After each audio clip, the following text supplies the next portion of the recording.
Mag-mix tayo ng patuka, dextrose powder, amino acid,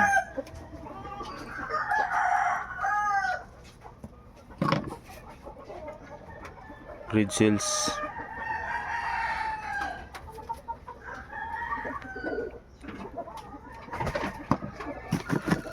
okay.